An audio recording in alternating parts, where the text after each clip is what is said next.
Bonjour à toutes et à tous et bienvenue pour ce 30e café de la data. Alors aujourd'hui, on va s'intéresser plus particulièrement aux travaux de la direction de la formation pour l'emploi et vous seront présentées des data visualisations qui ont été mises en place pour suivre la politique publique du PAS. Donc PAS, c'est Parcours d'acquisition de compétences en entreprise. Mais au-delà de cet exemple et de ce projet, le plus important, selon nous, pour cette séquence, c'est bien de voir aussi et de comprendre l'organisation qui a été mise en place pour aboutir en fait à ce projet de suivi de politique publique. Donc, ce qui nous paraît intéressant aujourd'hui, c'est bien de vous montrer aussi à travers cet exemple la manière dont les compétences ont été croisées entre compétences métiers, compétences data, et comment cette organisation et cette complémentarité s'est mise en place également avec la DIMAP. Donc, sans tarder, en fait, on va passer la parole à Charlotte pour nous présenter ce projet et nous faire part en fait de son expérience et de cette complémentarité avec la DIMAP. Voilà, très bien. On te laisse la parole, Charlotte. Merci. Bonjour à tout le monde et puis merci pour cette invitation au Café de la Data. Alors, je vais peut-être juste vous expliquer en deux mots ce qu'est le PASS parce que tout le monde ne connaît peut-être pas.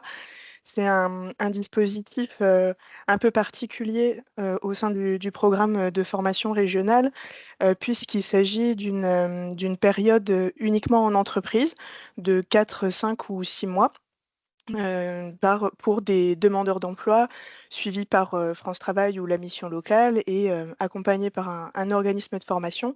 Mais il n'y a pas de période de cours, on va dire, en organisme de formation. C'est une période en entreprise avec pour objectif d'acquérir des compétences et de muscler un peu le CV, mais aussi de confirmer un choix de métier à travers cette période en entreprise. À l'issue, les stagiaires, ils vont soit intégrer l'entreprise d'accueil, soit, comme ils auront un meilleur CV, euh, et ils pourront voilà, prétendre à d'autres postes, ou soit ils pourront intégrer une formation qualifiante, puisqu'ils auront confirmé leur choix de métier. La place de la région dans ce dispositif, c'est d'être en lien avec les opérateurs dans les territoires qui vont, eux, à la fois faire du sourcing stagiaire, donc ils vont chercher des stagiaires qui seraient intéressés et qui auraient le profil pour ce dispositif. Et puis, de l'autre côté, ils vont aussi utiliser leur vivier d'entreprise pour faire matcher profil et besoins. Donc ça a son importance, je vous montrerai après dans l'application du ClickSense. Voilà, et sachant que notre public cible sur ce dispositif, c'est plutôt des personnes, des demandeurs d'emploi en difficulté, on va dire, qui alternent période de chômage et petit boulot, en gros. Voilà. Bon, ça, c'était rapidement pour vous expliquer le dispositif. Et c'est un dispositif qui est très suivi politiquement. Et, euh, et du coup, on avait vraiment besoin d'un outil de suivi assez réactif. Dans la direction de la formation, on a un service dont je fais partie qui est vraiment dédié aux statistiques, au pilotage, qui s'appelle le service pilotage et animation territoriale. Et on est un service support aux autres services de la formation. Et du coup, c'est notre équipe qui développe ce genre d'outils pour aider au pilotage des politiques publiques. On, on a un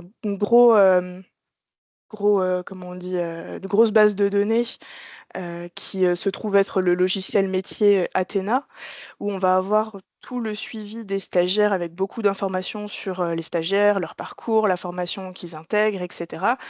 Et nous, du coup, on va faire du requêtage via Business Object sur ce logiciel métier. Et c'est par ces requêtes Business Object qu'on a fait le lien avec ClickSense, puisqu'il y a des instances qui peuvent être mises en place très régulièrement, donc nous tous les matins, et ça permet un suivi vraiment ultra réactif, puisque l'application, elle est mise à jour tous les matins. Euh, alors je peux peut-être vous montrer l'application. Donc je vais partager mon écran.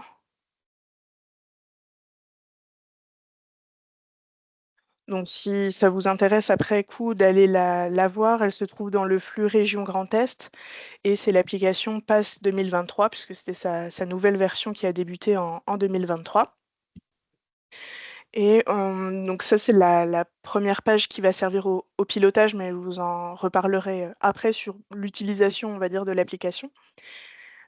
Plus sur le développement, donc j'ai beaucoup travaillé avec Sylvain pour toute la partie technique. Et pour un peu vous expliquer, j'ai quand même suivi la formation développement et l'application design de ClickSense qui est réalisée par notre prestataire. Euh, et je voulais vous dire qu'il n'y a pas forcément besoin d'être un grand expert du codage pour suivre ces formations, même si c'est quand même mieux si on s'y intéresse un petit peu, parce que sinon, bah, c'est pas très confortable, je pense, pour vraiment se former. Mais voilà, même si on n'est pas une experte du sujet, on y arrive. Et puis après, avec l'appui de la DIMAP, de toute façon, on aboutit à une application normalement qui fonctionne.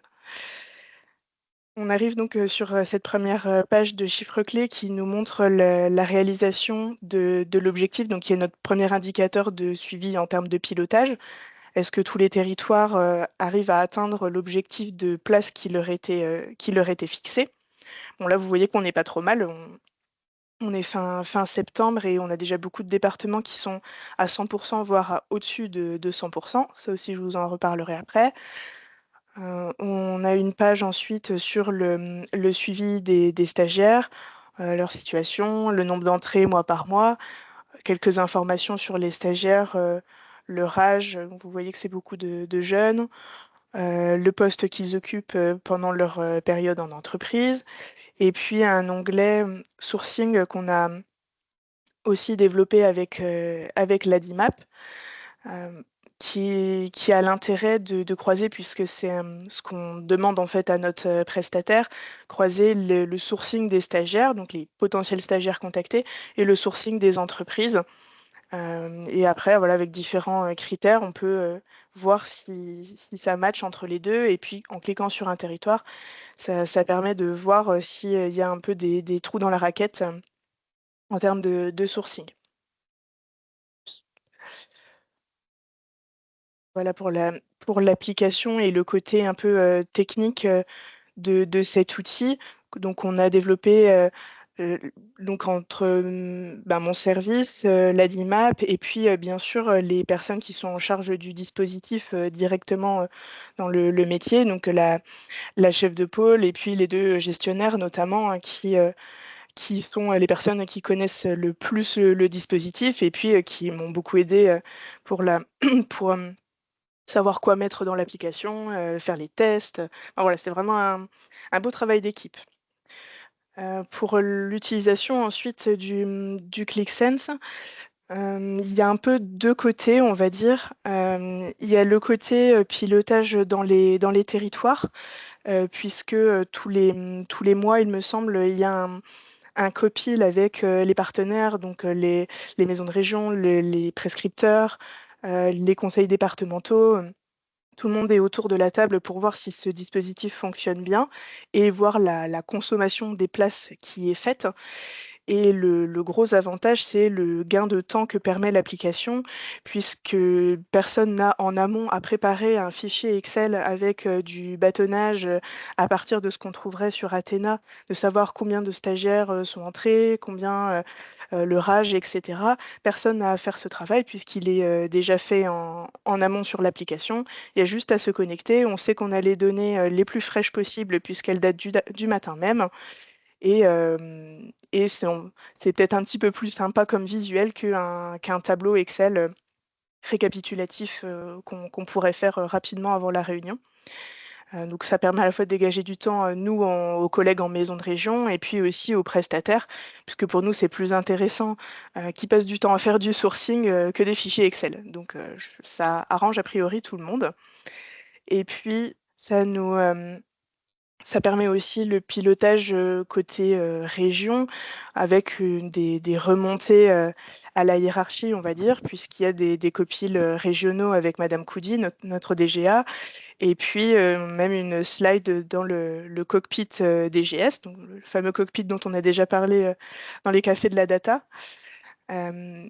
Et ça a permis notamment, ben, avec cette première carte que je vous montrais, on voit visuellement tout de suite qu'on a une consommation qui est déjà très avancée pour le niveau de l'année civile où on en est. Donc on a pu faire un avenant au nombre de places disponibles par territoire en CAO avec 20% d'augmentation des places. Donc voilà, ça nous a permis d'être proactifs sur ce volume d'augmentation de places. Donc normalement, d'ici à la fin de l'année, on devrait avoir plus que les 760 places à consommer. Et voilà, ça c'est grâce à un suivi par la data qu'on s'en rend compte. Sinon, forcément, on ne peut pas se rendre compte qu'on va déborder, entre guillemets. Ça permet aussi de voir très rapidement s'il y a un territoire qui est euh, moins consommateur des places et de se demander pourquoi sur ce territoire le dispositif ne fonctionne pas aussi bien que sur les autres, et puis mettre peut-être d'autres éléments en complément, des aides à la mobilité si c'est des territoires ruraux, ou enfin, voilà, en tout cas de prendre des décisions suite à ces constats. Voilà pour je pense, deux utilisations principales de cette application. Je ne sais pas si Sylvain, tu voulais ajouter quelque chose sur le côté développement de l'application. Bon, bonjour. Merci Charlotte. Sylvain Bianco du coup de la DIMAP et donc comme Charlotte l'a évoqué, j'ai participé à ce projet. Et avant de vous laisser la parole pour poser vos questions sur tout ce que Charlotte a pu dire, je voulais juste ajouter quelques mots. Alors pas tellement sur le développement de l'application, mais c'est vrai que ce matin, en fait, on trouvait intéressant d'orienter la discussion sur la compétence data. Plutôt que sur les projets sur les projets tels qu'on avait pu les présenter les fois précédentes, qui étaient plus orientés restitution d'un projet, la mise en œuvre, parce que il y a un vrai enjeu là-dessus. On voit bien le constat qu'on peut faire, hein, c'est que la situation des directions au sein de la région, elle est assez hétérogène justement par rapport à cette compétence data, avec certaines directions qui sont plutôt bien structurées, un petit peu notamment la DFOE, avec plusieurs profils au sein de la direction qui sont identifiés et effectivement qui sont identifiés, voilà, et qui ont un impact un petit peu en matière de gestion des données au quotidien. Et puis d'autres directions où cette compétence data, effectivement, elle est peut-être moins présente ou plus diffuse. Nous, en tant que DIMAP, notre rôle, c'est d'accompagner tout le monde et de favoriser le plus largement possible la diffusion des bonnes pratiques pour la gestion et la valorisation des données. Et donc, on essaie de s'adapter à ces différentes configurations en fonction du relais qu'on va pouvoir trouver au sein des directions. Et du coup, voilà, c'est ce que je voulais dire ce matin. Vraiment vous inciter à nous solliciter dès lors que vous avez un projet, parce que justement, on essaiera de proposer des accompagnements à la carte qui peuvent aller d'une sensibilisation sur une meilleure façon de gérer vos données pour ensuite pouvoir les exploiter pleinement, ou des formations pour aller plutôt sur une dimension pilotage, construire vos indicateurs, vous fixer des objectifs, etc. Et puis, effectivement, là, l'exemple dont s'est servi Charlotte pour illustrer un petit peu le projet PASS, enfin le suivi du projet PASS, effectivement, il a été réalisé sur ClickSense. Alors là, Voilà, c'est l'occasion de rappeler effectivement qu'il y a des formations qui sont proposées avec différents niveaux en fonction du rôle que vous voulez atteindre et de la compétence que vous voulez acquérir justement pour prendre la main sur l'outil et puis être en capacité comme ça de développer des projets. Voilà. Moi, de mon côté, c'était le message que je souhaitais passer. Alors, je vais rappeler notre mail, justement pour que vous puissiez nous solliciter dès lors que vous avez un projet autour de la donnée. N'hésitez pas à nous solliciter. Et puis, comme d'habitude, en fait, on vous laisse la parole. Est-ce que, par rapport à tout ce qu'a pu dire Charlotte, est-ce que vous avez des questions? Alors, on va donner la parole à Frédéric. Vas-y, Frédéric. Marie-Christine. Merci Sylvain et merci Charlotte. C'était vraiment très intéressant ce que vous présentez. Excusez-moi, on vous entend pas très Vous fort. n'entendez pas bien. Alors, attends, Ouais. je vais monter encore le. Est-ce que c'est mieux comme ça? Mieux? Pas trop. Essaye de parler le plus fort possible. Voilà. D'accord. Alors, je disais merci à tous et en particulier à Charlotte et à Sylvain de nous avoir présenté cet outil. Je trouve ça extrêmement intéressant. J'avais moi une question particulière par rapport à des items que Charlotte vous mettez dans les tableaux. Je voulais savoir ce que vous appelez le taux d'abandon et le taux de sortie. Alors, je pense que le taux d'abandon, est-ce que c'est les personnes qui abandonnent en cours de route? Et est-ce que c'est des personnes que vous arrivez à repêcher, entre guillemets, par la suite, puisque un projet à valeur ajoutée pour permettre un retour dans l'emploi? Et qu'est-ce que vous appelez le taux de sortie positive? Et comment est-ce que vous traitez alors, question qui est liée, et c'est ma deuxième question. Comment est-ce que vous traitez après ces données? C'est-à-dire, est-ce que vous relancez les personnes qui sont, on va dire, sorties du parcours, les remettre peut-être sur un parcours d'après, sachant que le parcours a un certain coût et il y a de l'investissement en hommes et en matière, en cerveau et en argent aussi, et savoir aussi ce que ça. Merci. Alors le taux d'abandon, c'est effectivement des personnes qui vont arrêter leur période en entreprise avant la fin, donc avant ce qu'ils avaient contractualisé. On sait juste qu'ils ont abandonné la formation. On ne sait pas forcément pourquoi faire, alors que le taux de sortie positive, on sait que soit ils sont sortis parce qu'ils ont trouvé un emploi. Alors des fois, ils peuvent être embauchés par l'entreprise dans laquelle ils faisaient le stage, des fois dans une autre entreprise, mais forcément, comme c'est mieux rémunéré qu'un stage, c'est forcément alléchant. Et donc, taux de sortie positif, c'est soit la sortie en emploi, soit l'entrée sur une formation qualifiante aussi, dans une autre formation. Ça, on considère que c'est des sorties positives. Et pour les personnes qui ont abandonné, alors on peut savoir ensuite ce qu'elles sont devenues avec avec une autre plateforme qui s'appelle Agora, puisqu'on a un suivi à 0, 3 mois, 6 mois, 12 mois de ce qu'est devenu l'intégralité des stagiaires qui sont passés par notre programme de formation. Donc on sait ce qu'ils sont devenus, mais par contre, on ne peut pas vraiment aller les repêcher. Enfin, je pense que c'est le travail des organismes de formation et ils le font, mais si quelqu'un, de toute façon, veut partir, on ne peut pas le retenir, quoi.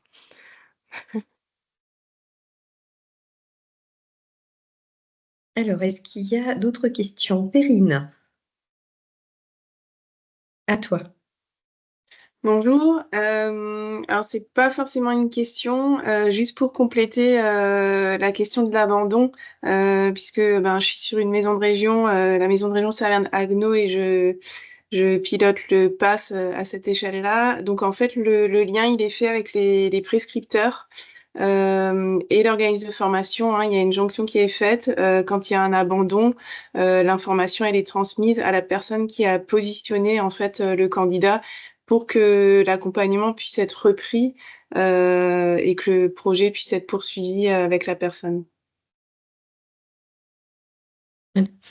Et ce qu'on peut peut-être ajouter justement, c'est que dans l'application, qui a été déployée, on a bien aussi la dimension territoriale à l'échelle des maisons de région, ce qui permet aussi sans doute, d'avoir, une bonne réactivité, au niveau des maisons de région pour, suivre en fait la mise en application de ce dispositif et mesurer aussi son efficacité sur le territoire. Donc, ça me paraît vraiment très intéressant également, dans la conception en fait de l'outil et dans les objectifs en fait de suivi, qui sont définis de pouvoir faire cela à cette échelle. Donc, Perrine, je te laisse confirmer ou infirmer ça, mais ça me paraît, être un point, intéressant, ouais. Oui, oui, c'est bien ça. Il y a un suivi régulier en fait, sur les entrées, sorties, sur les projets de formation, les entreprises, qui sont prospectées en fait, hein, pour accueillir les stagiaires. C'est bien ça. Alors Frédéric, vas-y. L'objectif, c'est pas que je monopolise la parole, c'est pas, mais je rebondissais en fait sur ce qu'a On évoqué t'entend pas Perrine. très bien, Je Frédéric, ouais. je suis désolée, en fait, je suis en télétravail aujourd'hui et je pense que j'ai un réseau qui est pas très très bon au niveau son. Pas tous très bien, donc c'est je disais, je vais être rapide sur la question pour pas monopoliser la parole et c'est pas du tout l'objectif. Je voulais rebondir sur Perrine que je trouvais extrêmement pertinent puisque c'était suivi au niveau des maisons de région. Euh, Pourquoi justement les personnes ne restent pas? Est-ce que parce que 10%, on va dire d'abandon, c'est beaucoup sans être beaucoup, et sur les 720 places, je crois qui étaient prises, et sachant qu'on en a rajouté, on va dire 20%, ça fait encore, on va dire 100, on va dire on arrive à 850. Est-ce que c'est des personnes qui abandonnent parce que ça ne leur plaît pas du tout? Est-ce que c'est au niveau de l'entreprise que ça n'allait pas? Est-ce que c'est au niveau, on va dire, du stagiaire? Parce que les éléments partout et encore hier à Région de France, les entreprises cherchent en fait du personnel qualifié et je trouve ce dispositif qualitatif et qualifiant, même si après j'ai bien compris qu'ils étaient suivis d'entrer dans des formations qualifiantes quand tout était positif. Est-ce qu'il y a l'objectif pour aussi derrière, c'est de réduire ce taux et de faire qu'il reste en fait en entreprise?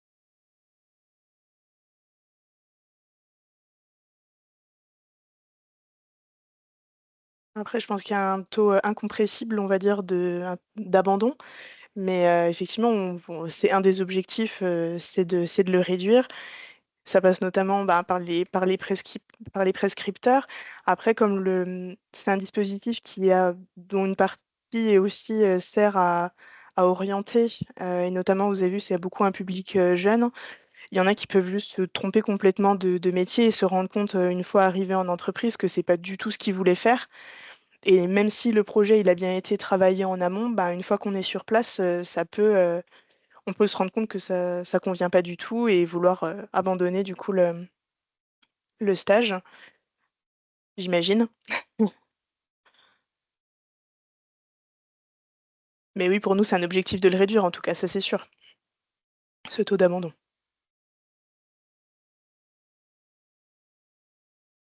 Alors, est-ce qu'il y a d'autres questions relatives au dispositif ou, à la manière dont il a été mis en place? Carole, à toi. Oui, donc moi, je travaille à la maison de région de Thionville-Longwy, je suis déléguée territoriale. Donc, nous, on commande aussi de la formation professionnelle continue. Il faut savoir, pour répondre à Frédéric, qu'on a un public qui est assez volatile. Il y a énormément de dispositifs pour les aider à revenir, à avoir envie d'aller se former ou de travailler en entreprise. Mais en fait, il y a des personnes qui se mettent, on va pas se mentir, hein, sur des dispositifs pour pouvoir toucher des subventions ou des rémunérations, et puis passer à autre chose quand ils peuvent plus avoir cette rémunération-là. Enfin, je veux dire, surtout les jeunes, hein. Et puis, sur certains niveaux aussi, on a beaucoup. Nous, la maison de région de Thionville-Longwy, par exemple, elle est frontalière. Donc, les personnes qui vont quitter un dispositif, qui soit de formation ou comme le PASS, et qui vont après travailler sur le Luxembourg, on n'a pas de trace de ça. Parce qu'on n'a pas de retour de Luxembourg par rapport Donc, on ne sait pas. Alors, on ne sait pas si c'est un fantasme ou pas, hein, mais est-ce qu'il y a beaucoup de personnes qui vont travailler sur le Luxembourg? Si on en croit aussi ce que disent les stagiaires lors des bilans, il y a des stagiaires qui cherchent plutôt un poste sur Luxembourg. Et comme on n'a pas ce retour-là, on ne peut pas non plus avoir quelque chose de fidèle par rapport aux sorties positives, notamment toutes les maisons de région qui sont frontalières. Voilà, c'était juste pour appuyer Charlotte. Merci, Carole. Est-ce qu'il y a d'autres remarques ou d'autres questions?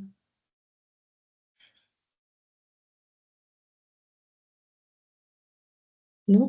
Donc je vous rappelle que, comme l'indiquait Charlotte en début d'intervention, donc la DFOE donc est donc organisée avec un service pilotage et animation territoriale qui est bien transversal aussi au sein de cette direction pour venir en appui aux métiers, entre guillemets, qui réfléchissent et qui pensent ces politiques publiques et qui ont besoin effectivement d'avoir un suivi très serré de manière à pouvoir observer l'adéquation du dispositif dans sa mise en œuvre avec les besoins. Les témoignages des maisons de région, je trouve, sont assez éloquents pour montrer aussi en fait cette nécessité d'avoir une vision territoriale fine, en tout cas à l'échelle des maisons de région, avec des particularités, comme l'indiquait Carole, frontalières, qui peuvent faire que un dispositif a plus ou moins de succès ou pose plus ou moins de questions par rapport aux résultats de son application. Et ce qui est très intéressant aussi dans cette organisation à la DFOE, c'est cette capacité en interne à la direction de faire le lien entre les besoins pour suivre les politiques publiques, être à même aussi à terme d'en mesurer les impacts, parce que c'est ça aussi qu'il s'agit de faire dans le suivi de nos politiques publiques, c'est d'être en capacité de mesurer l'impact d'une politique publique à terme. Et donc aussi cette nécessité, dès la mise en place du dispositif, de mettre en place ces outils de suivi. Donc ça, je trouve que c'est vraiment un exemple extrêmement intéressant. Et les compétences dont s'est dotée la DFOE permettent justement de bien faire cette articulation entre le métier, les compétences data et cette sensibilisation à la nécessité de gérer et d'organiser les données pour être à même de les exploiter par rapport aux objectifs qui sont fixés. Et donc, comme le disait également Sylvain, la DIMAP, on vient en appui. On ne vous demande pas au niveau des directions d'avoir une expertise folle, mais par contre de plonger dans le métier de la donnée, ça nous paraît vraiment très important. Et puis de pouvoir collaborer avec vous en appui pour vous permettre d'aller de l'avant et d'être le plus efficient possible dans l'application de ces politiques publiques. Voilà, donc on essaye vraiment de tirer le fil et de faire le lien entre la donnée qui peut avoir un aspect très technique et puis l'efficacité de l'action publique. Écoutez, il est 9h31. Si vous n'avez pas d'autres questions, je vous propose de clôturer cette séquence. Un grand merci à Charlotte pour ton témoignage. Merci beaucoup Sylvain aussi pour ton intervention. On est à disposition, Charlotte, pour vous expliquer plus avant encore son expérience. Et puis, côté DIMAP, n'hésitez pas à contacter Sylvain ou l'équipe via l'adresse mail qu'on vous a laissée dans la discussion. Merci beaucoup à tous et à très bientôt. Merci beaucoup. Merci, Merci. bonne journée. À bientôt.